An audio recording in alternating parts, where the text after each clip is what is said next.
Maestros Perek Daled Mishnah Aleph. Hakovesh Hashelik V'Amelech Chayev. We learned in the previous program that although a person may eat achilas arai on certain peiros without separating maisis until it's brought into the house, there are certain things that are kaveh lamaiser even before it's brought into the house. So in Perek Beis we learned about three things. There were three things that were kaveh lamaiser. If you bring the produce into the chatzar, if you sell it, or you separate truma from it. So this parak is going to teach us about halachas that cause the chiyuv of meiser to become keveya and asr achilas arai, other concepts that would make it achilas arai osir. So hakovesh hashelik v'hameleach, if someone pickles, partially cooks or salts the peiros before he brings them into the house, chayev, he's mechuyev to separate meiser from it before he eats it as a snack. All these things are kaveya l'maiser. They do so even for produce that has not yet been completely processed. This is because the cooking, pickling, or salting the food is the ultimate completion of the item. Hamechamin ba'adama potter. If someone buries produce in the ground to cause it to ripen, he's potter from separating maises before he snacks on it. Although the produce gets heated from the warmth of the ground, this is not considered cooking it. Therefore, it may still be eaten achilas arai and is not yet mechuyev in maiser. If someone dips produce into salt, brine, or vinegar while he's in the field, he's potter from separating maises before he eats it achilas arai. Although salting and pickling are machayiv and maiser, merely dipping the produce into salt or pickling it or into pickling liquid doesn't count. Salting establishes the chi of maiser only where the olive or vegetable is treated with salt. For example, to preserve it or pickle it, not just dipped into it to give it some flavor. Similarly, vinegar sets the chiyuv only for things actually pickled in and not for things dipped in it just before eating.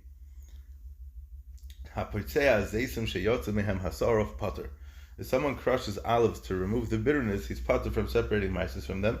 Only pickling, cooking, and salting is what's keveh l'maiser. Olives are naturally bitter, so crushing them helps remove their bitterness by letting a certain bitter, milky liquid flow out of them. Until now, the Mishnah dealt with produce that's still in the field. This produce may be eaten achilas arai without separating maises unless it's pickled, cooked, or salted. The Mishnah now is going to deal with produce that was brought into a house or a courtyard, or chatzar, as we learned before. As we learned previously, a house or a chatzar is not kaveh l'maiser for produce that was not yet nigmar the malacha. So if a person brought produce into his house or chatzar before he finished processing it, he may continue achilas arai on this produce until the gmar malacha. The Mishnah will now teach that there are certain actions that the Rabbanan treated as an equivalent of the Gemar Malacha for olive oil and wine, and doing these things inside the house of the chatzar to yain or shemen, therefore sets the chiyuv of meiser and asers achilas arai on these fruits. If someone squeezes the oil of olives onto his skin in order to rub it in, he's potter from separating maises before using it, even if he does so in his house. Since these olives were meant to be made into oil rather than be eaten, the chiyuv of meiser doesn't take effect until they're made into oil. It says we learned in Perek Aleph Mishnah Zayin, olive oil does not become fully mechuyev meiser until it collects in the trough at the end of the olive press. Since the oil squeezed onto the skin is oil that is not yet nigmar malacha, because it didn't end up in that part of the olive press yet, it may be used in a minor way, achilas, such as rubbing it onto the skin, which would be similar to achilas arai. Imsachat v'nosan l'sech yodoi chayev. However, if he squeezed the olives and collected the oil in his hand, he's mechuyev to separate meiser from oil before using it. This is because collecting the oil in his hand is considered like collecting it in a small trough. So this oil is now considered fully processed. It's considered nigmar malacha, and the bayis of the chatzar therefore makes it also to be used until he takes off meiser from it. It's very interesting. What's the pshat in this halacha that by collecting it in his hand, it's as if it ended up at the end of the olive press. So the svar is that it's similar to what we learned in Perek Beis about two figs being considered a small pile. Here too, they treated the oil collected in the hand as if it were a small trough. I don't know if this is going to be shaykh to the halacha of yad shaladim kadal adalit, but it makes it's sort of its own rishus. The yad of a person is changing the status of something, which in Hilchos Shabbos and Hilchos Eitzah is also very makes a very big nafkamina. Hamakape latavshil potter.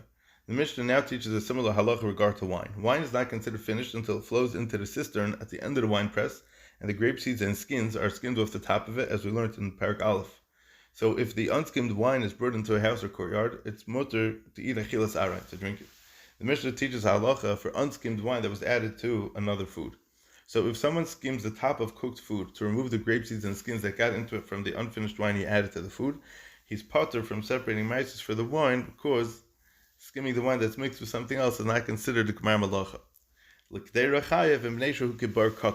But if he pours the wine into an empty pot and skims it, he's mechuyev to separate maisus before using it because the pot is treated like a small cistern. Therefore, skimming the bar is the cistern that's at the end of the wine press. Therefore, skimming the wine into the pot is the gemar malacha. Since the wine is now finished, it's considered its gemar malacha, and it's in the house of the courtyard. It is now kavul ha-meiser and can no longer be eaten without having its meisers separated. Mishnah Beis. Hatinoike shetamru te'enim l'Shabbos v'shachachu la'asron lo'yochlu l'mata Shabbos ad sheyehosru. Another of the things that's kavel l'meiser and asher zachilas arai, and you could only eat achilas arai after you take off meiser, is Shabbos. Since there's a chiyuv to enjoy Shabbos with special food and drink, since there's a mitzvah of onik Shabbos, anything eaten on Shabbos is considered more important, even something eaten as a snack. It's quite interesting, because in order to, we have this halacha of mea brachas, so during the week on Shabbos, you have Shemoneh Esrei, you have 3 Shemoneh Esreis during the day, so those brachas count towards the mea brachas. Masha Enken on Shabbos, each Shemoneh Esrei is only 7 brachas, so how you mashlim? You mashlim the mea brachas with megadim amine Mesikus. You eat snacks on Shabbos. Besides for the chiyuv of mitzvah, I should say of einig Shabbos, you also have the concept of being mashlim the mea brachas. But either way, eating anything on Shabbos is more important for covered Shabbos and for einig Shabbos, even achilas arai. So Rabbanon therefore decreed that once Shabbos begins, any produce that has not yet had meiser separated from it becomes kavul meiser and forbidden to be eaten as a snack. The Mishnah discusses the halacha of produce that was set aside for Shabbos. So again, if children hid figs to have as a snack for Shabbos, and they forgot to separate meises from them, they forgot to ask their father to separate meises because the children themselves cannot separate them, which is an interesting point, which we didn't really discuss yet, but would go back to the beginning of Masechta Trumas, the people that separate them, ancient Muslim Truma, or they're bechayiv to do it again, right? So the father didn't separate meises for them. So it doesn't have to be the father; it could be probably any gadol, unless the figs that we're talking about here actually belong to the father. Then the father would have to do it, which is chances are that that's what the cases that we're talking about. So the figs may not be eaten as a snack even on Matzah Shabbos until the meises were separated. Since these figs became kavul meiser when Shabbos began, Shabbos was kavel meiser. So they remain that way even after Shabbos ends. However, it's only on Shabbos or after Shabbos that they may not be eaten achilas arad, but until Shabbos begins, they may be eaten as a snack. So putting them away for Shabbos is not going to be kaveh l'maiser. Shabbos itself is what's kaveh l'maiser, not the setting it aside for Shabbos. The Mishnah speaks of a case where the children hid the figs in the field before they brought it into the house or into the chatzor. That's why it's only an issue whether Shabbos is answering the achilas arad over here. Had they been brought into the house, they would have been also right away, until meiser would be taken off because of the bias is kavel meiser. Kalkala Shabbos beishamai pertin v'sil mechayven. A Shabbos basket, which is a basket of fruit that a person set aside to eat on Shabbos, machlikas. Beishamai pertin. Beishamai say that the fruit is part of from meiser until Shabbos begins. So if he decides to snack on some of the fruit before Shabbos, he doesn't have to separate meisers from it. Beisil mechayven. Beisil are mechayven to separate meisers before eating any of it. Since a person doesn't usually change his mind about a basket of fruit he put aside for Shabbos, the fruit becomes set for meisers as soon as he puts it aside. Rabbi Huda Omer af haloiket es hakalkala l'shleich lechaveroi lo'yochel ad sheyisaser. The Rabbi Huda extends Beis Hillel's halacha to a case where a person sends a basket of fruit as a gift. Here the Mishnah is not discussing fruit set aside for Shabbos, but simply a basket of fruit being sent as a gift. So Rabbi Huda says that if someone picks a basket of fruit to send to his friend, it may not be eaten achilas ara until ma'asros are separated from it. This is because once the fruit has been set aside in a basket to be sent as a gift, a person doesn't usually change his mind about it. So the chiyuv of ma'aseh therefore takes effect immediately, just as the svara we said by the kalkalas hashabbos. Mishnah Gimel. Hanoitel zeisem in amaton. If someone takes olives from the vat in which they were placed to be softened before they are pressed, he may dip the olives one by one in salt and eat them without separating meisers. But if he salted an olive and placed it in front of him and then salted a second olive, he's mechuyev to separate meisers before eating them.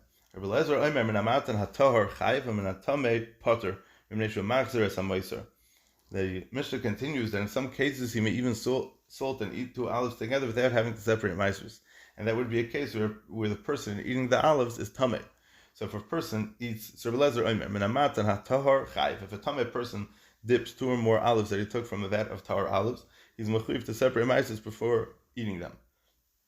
But if he dips 2 or more olives that he took from the vat of tameh olives, he's potter from separating maasros before he eats them, because he returns the leftover olives that he doesn't eat to this vat. Since the olives in the vat are tameh anyways, there's no reason not to return leftover olives to the vat. And since he'll be putting back whatever he leaves over, even the olives he took were still considered part of that group of olives in the vat. For this reason, the chiyuv of meiser is not kavua until all the olives in the vat are going to be mechayev and meiser. However, when he takes olives from a tahor vat, he doesn't want to return the leftover olives to the vat. Since he's tameh, the olives he took became tameh when he touched them. And if he returns some of them to the vat, he will make all the other olives tameh, which he doesn't want to do. So these olives, therefore, are no longer considered part of the group of olives in the vat, and they can become kavua l'meiser on their own. So when he dips them into salt and combines 2 of them, they become kavua l'meiser. Mishnah Dalet. Sheisim al hagas. A person may drink wine while leaning over the wine press, ben al chamen, ben al tzayne, whether he mixes the wine with hot water or with cold water. The wine at the time of the Mishnah was very strong, and they had to be meizigit, and people therefore mixed water with it before drinking it. So over here, he mixed it with either hot water or cold water. Potter, he's potter from separating maasros from it. This is because drinking wine over the wine press is considered achilas arai. However, he cannot take the wine and drink it out of the wine press, since that would be considered regular drinking and not achilas arai. Divrei Rameir, Reb Elazar Reb Tzadok mechayev. As they look to Rameir, but Reb Elazar Reb Tzadok is mechayev him to separate maasros from the wine before drinking it, even if he leans over the wine press while he drinks. This is because we're concerned that he may take the wine out of the wine press and drink it there, which would be aser hachachamim imrim alacham and chayiv alatzaynin potter. If he mixes the wine with, the chachamim say that if he mixes the wine with hot water, he's mechuyev to separate maasros before drinking it, because he will not pour any leftover wine back into the wine press. The hot water can spoil the wine that's still in the press.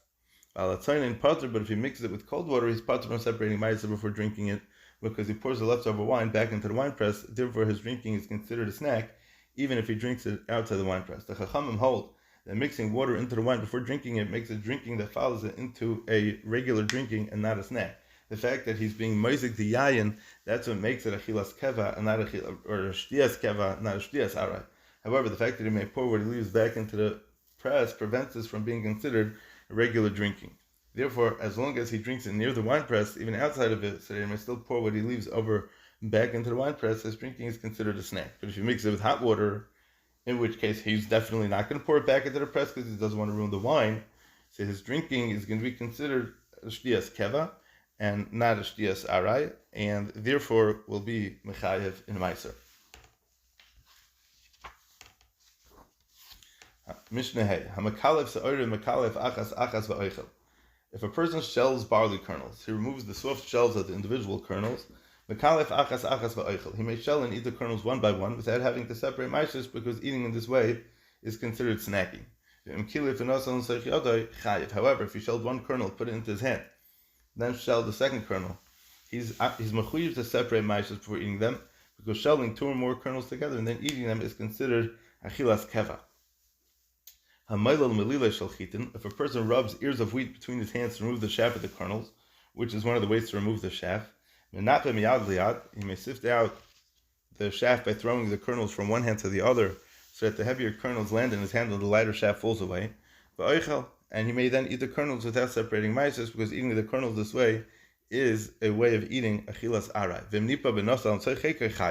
But if he sifted the kernels in the matter described above, he was milo melilos, and then he put them in his lap, he's mechuyev to separate maasros before eating the kernels. Gathering the kernels in his lap before eating them is a sign of being kaveya of achilas keva, and it's not going to be achilas arai.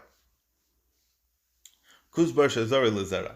If someone planted coriander for its seed, yarka potter, its leaves are exempt from maasros. Since the seeds are the main part of the plant and the leaves are not considered important, they're not mechuyev of maaser, even though they're edible, as we mentioned in Parak Gimel. Zara liyarok. However, if he planted the coriander for its leaves, misasera zara v'yarok, he must separate both for the seeds and the leaves.